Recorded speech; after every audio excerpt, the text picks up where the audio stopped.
Look, I don't need to tell you how great Resident Evil 4 is. You've either already played the original 15 times by now and any number of its various re-releases over the years, or were delighted to experience it for the first time with the phenomenal remake this year. There was even a VR port of the original that came out just 2 years ago. But now, on top of it all, there's a PlayStation VR 2 exclusive VR mode for Resident Evil 4 Remake, raising the question of whether or not it's worth going back for yet another run through this horror classic from a different perspective. The answer may not surprise you at all. Yes, as it turns out, if you take an amazing horror game and give it a similar VR treatment to that of fellow residents of Evil, Biohazard, and Village, it's still amazing, and often even more chilling in true first person. But it's also an imperfect port, with some finicky controls and tons of jarring cuts into third person, since equally unsurprisingly, a remake of a game that first came out 17 years ago pretty clearly wasn't designed with virtual reality in mind.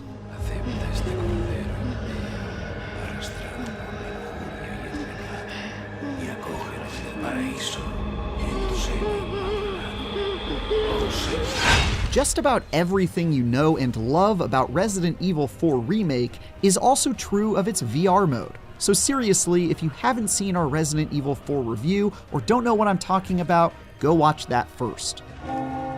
Just like playing on a flat screen, you'll get attacked by pitchfork-wielding mobs in farms covered in sickly livestock and deeply troubled dogs. Dodge fiery shrapnel fired from catapults manned by medieval cultists. Ashley! Go on the world's worst fishing trip, and buy guns from the only British person allowed to own firearms. And all of that is every bit as awesome, but VR seriously ups the horror and immersion. Shit! It felt great to be able to stare down the barrel of weapons I've been familiarizing myself with since the days of my youth and tell the president's life-size daughter to shut up and get behind me. I'm fine. Plus, sometimes this happens and makes you jump out of your skin. The haptic feedback on the controllers and headset also add an extra tactile touch whenever you fire a weapon or get rocked by a nearby explosion. That said, Resident Evil 4 Remake obviously wasn't originally intended to be played as a first-person shooter, much less in VR. And that's very apparent every time you climb a ladder, step in a bear trap, dodge an enemy attack, or roundhouse kick some unlucky brainwashed peasant, because you're jarringly swapped into third person for a short out-of-body experience before getting thrown back into first person again.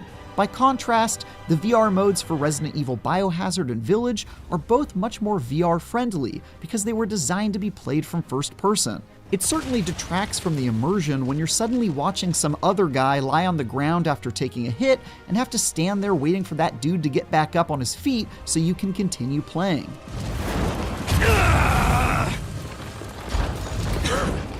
And instead of engaging with the world around you in VR, like clicking an elevator button with your finger or sliding open a latch on a locked door, you just see a prompt like this instead. Compared to Biohazard and Village, where you actually get to manipulate the world more intimately by doing things like putting a key into a keyhole, Resident Evil 4's VR mode is significantly less interactive.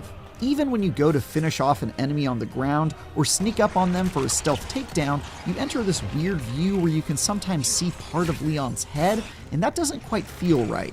Since all the cutscenes are done in third person too, they just stick you in a black void with a giant screen in it to watch the story play out like you're in the sunken place. I don't know that there was ever going to be a good solution to these issues due to the fundamental differences between what Resident Evil 4 is and what a great made-for-VR game entails, but it's definitely reminiscent of trying to fit a round peg into a square hole.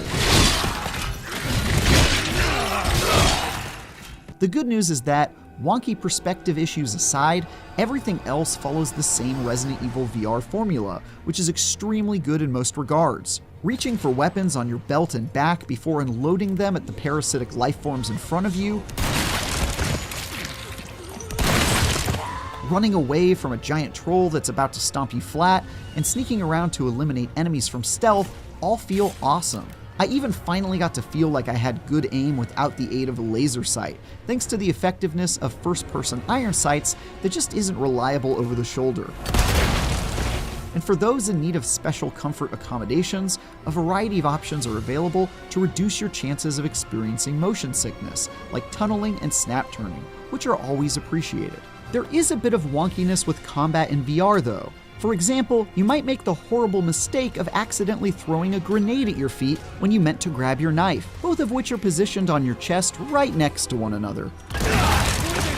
Or, when using a weapon with a scope on it, you have to hope the automatic detection that determines which eyeball the scope is held up to selects your preferred one.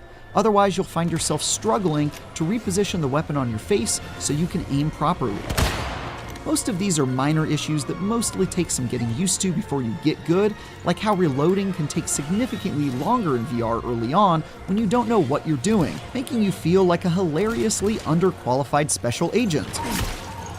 But once you get your feet wet with it, the payoff of feeling like an actual zombie-slaying superhero is well worth that learning curve.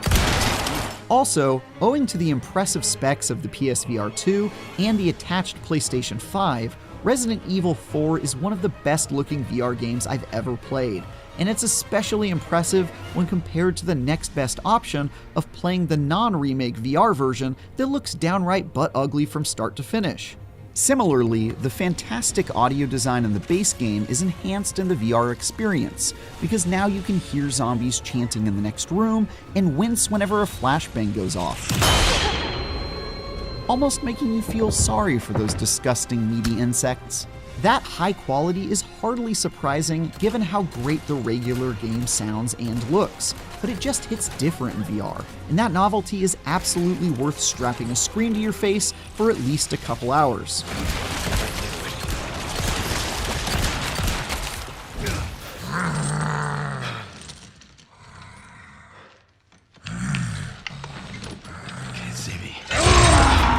Resident Evil 4 Remake VR mode is yet another great iteration of the iconic survival horror game, and definitely worth playing for anyone searching for grounds to revisit parasite-infested rural Spain. The catch is that translating a third-person shooter into a first-person VR game doesn't always work as well as one might hope, and some of the ways you interact with the world feel half-baked by the standard set in the VR modes of Biohazard and Village. Even so, this fantastic remake is otherwise as stellar as you might expect in VR form, especially where the incredibly impressive graphics and audio design are concerned. So sure, you've probably already played this game before, but one more time through it honestly couldn't hurt. Resident Evil 4 Remake VR mode is more than enough reason. For more, check out some of our other recent VR reviews, like Asgard's Wrath 2 and Arizona Sunshine 2. And for everything else, stick with IGN.